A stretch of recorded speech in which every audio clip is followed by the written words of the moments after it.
Manila si Radyo Man Lourdes. Magandang hapon po. Magandang hapon, Lourdes. Salamat sa pag-imbita niya. Ayun, nakita ko na. Attorney, good afternoon.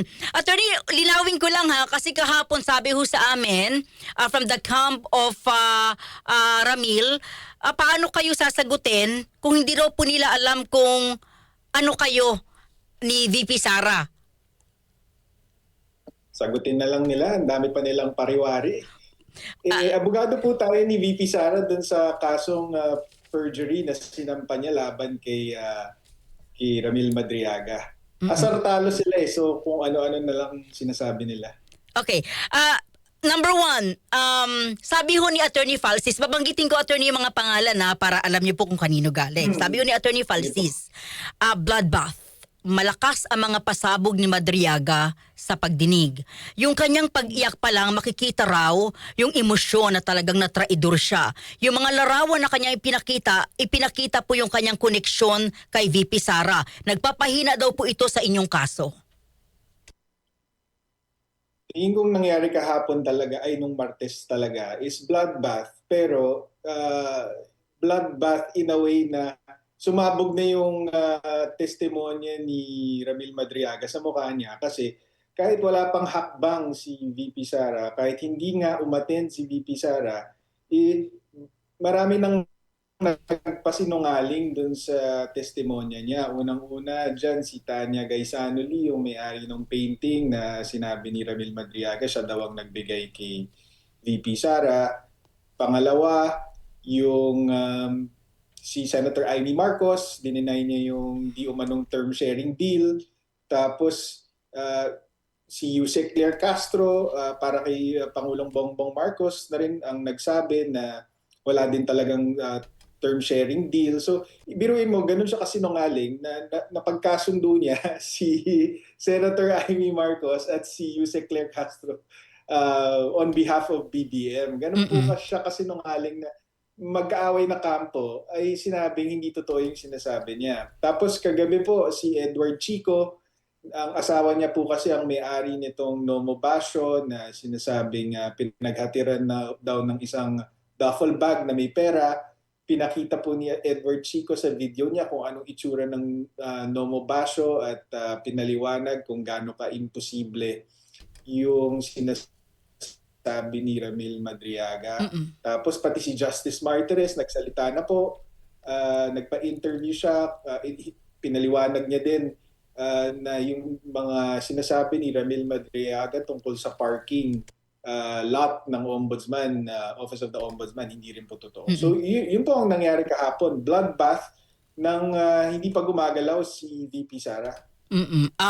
Sa opinion ho ninyo, yung mga pahayag ni Ramil, lumalabas po na nagpalakas po sa inyong depensa? Opo, kasi wala po siyang kredibilidad unang-una. Pero actually, mas mahalaga doon, wala siyang ebidensya. Kasi yung mga critical na alegasyon niya laban kay VP Sara, pati na rin kay dating Pangulong Duterte, katulad ng mga pagtanggap niya di umano ng pera at paghatid niya tapos pati yung mga di umano nung mag-ama na Duterte, wala siyang ebidensya noon. Laway lang ang puhunan niya natin. It's conveniently and fatally defective.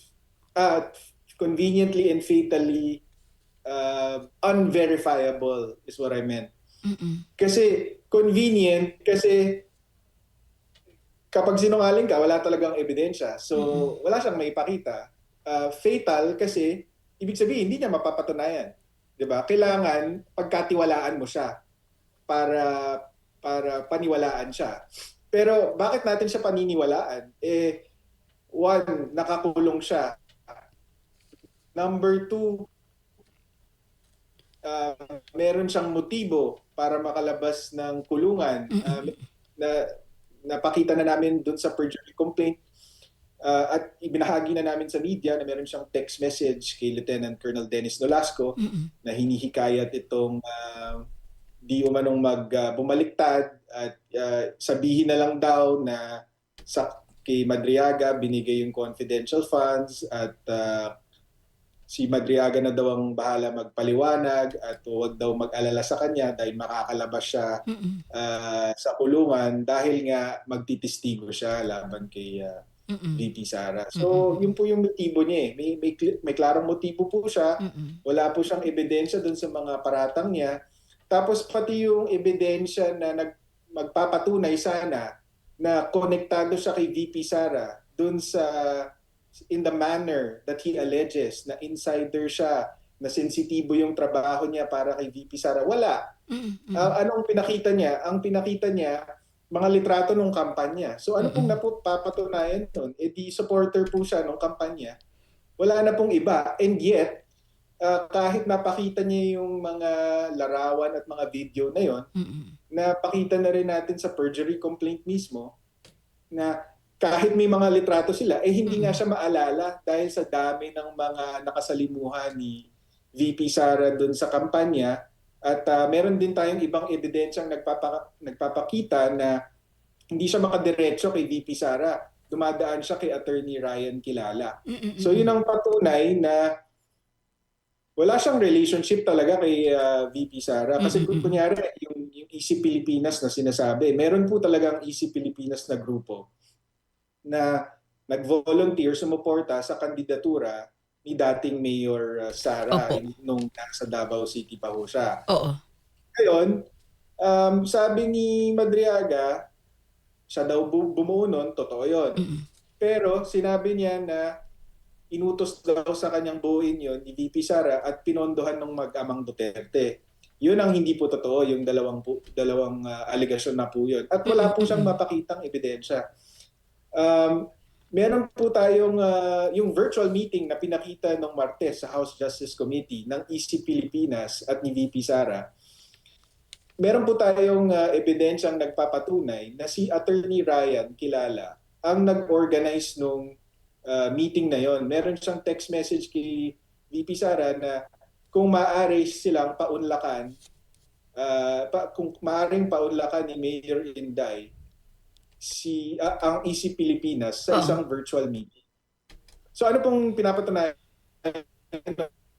2021 po yun. Anong pinapatunayan nun?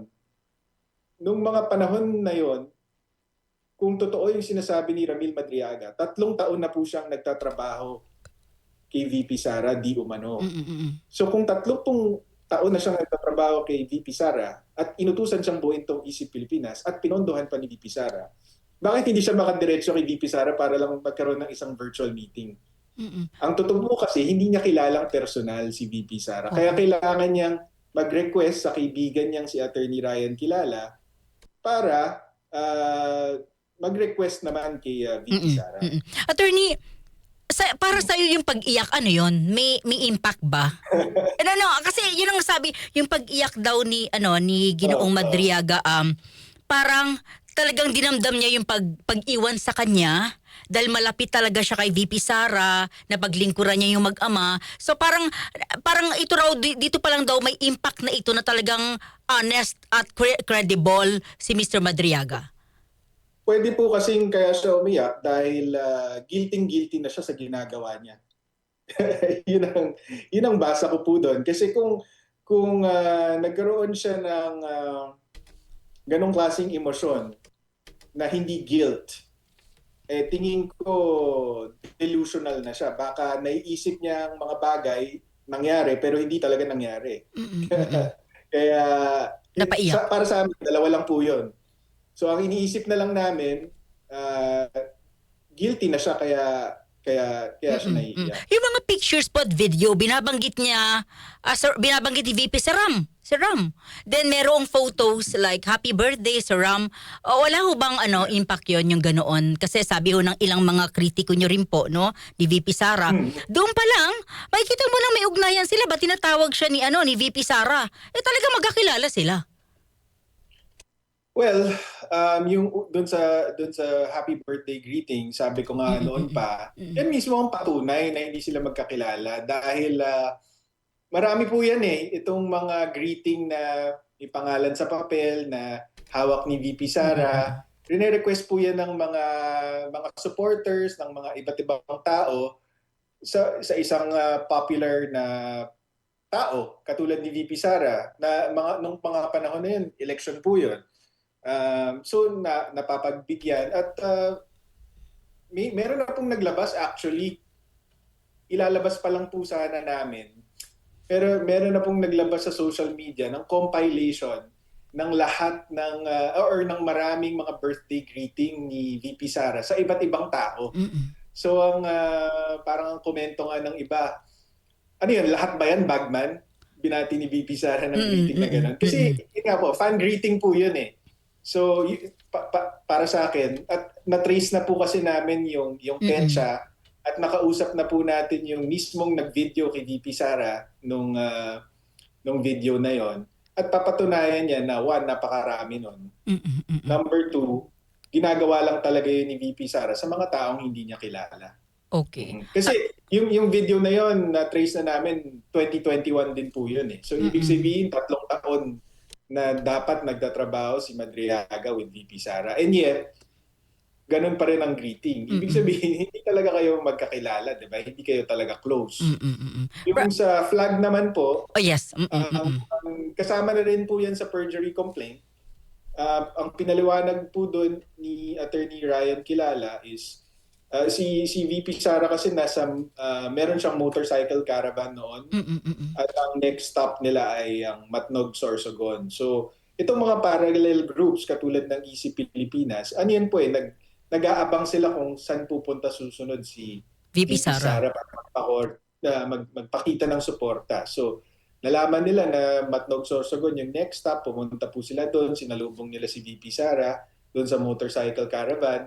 Ito namang si VP Sara, nakita niya na merong grupong EC Pilipinas na nakaabang sa kanya, na-connect niya agad kay Attorney Ryan dahil si Attorney Ryan nga ang nag-organize itong first virtual meeting. So tinawagan niya si Attorney Ryan. Sabi niya, "Uy, may EC Pilipinas na nag-aabang dito. Sino bang pwedeng pasalamatan?"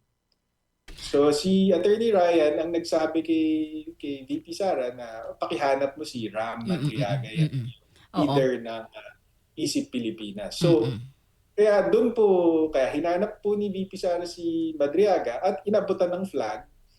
At ito kasing pag-abot ng flag, ginagawa talaga to sa bawat stop or sa mga campaign events bilang pasasalamat sa mga volunteers. Yun lang po yun. So, diba, kahit na i-assume nyo na po na assuming for the sake of argument na lang po na magkakilala sila dahil may mga picture na ganyan. Hindi po yun nagpapatunay na pinagkatiwalaan siya doon sa mga sensitibong bagay na sinasabi niya. Wala po siyang ebidensya doon. Wala siyang mapapakita doon. Si Representative Chel Jokno, sabi niya po, kung pagbabasihan yung pagkakasunod-sunod na mga sinabi raw ni Madriaga, para sa kanya, credible at maayos po ang kanya mga statement. Ang niyo pong opinion? Alam niyo po, si Chel Jokno, kilalang abogado po yan na matagal na sa legal community. At nadidisappoint po ako dahil dati mataas po ang pagtingin ko sa kanya. Dahil po dyan sa sinabi niya, na nabawasan po yung respeto ko sa kanya. Dahil alam naman po niya yung perjury complaint, yung 340 pages namin na perjury complaint na final. Dahil itong perjury complaint na to at yung mga ebidensya namin laban kay Ramil Madriaga, pinasa din po yan sa House Justice Committee bilang attachment ng answer ad cautelam ni VP Sara. At kung matatandaan ko ng tama, dun sa pinakaunang House Justice Committee hearing, kung saan pinatawag nila si Ramil Madriaga, ay binanggit pa ni Congressman Jokno mismo yung perjury complaint ni VP Sara. So nangangahulugan, nabasa niya.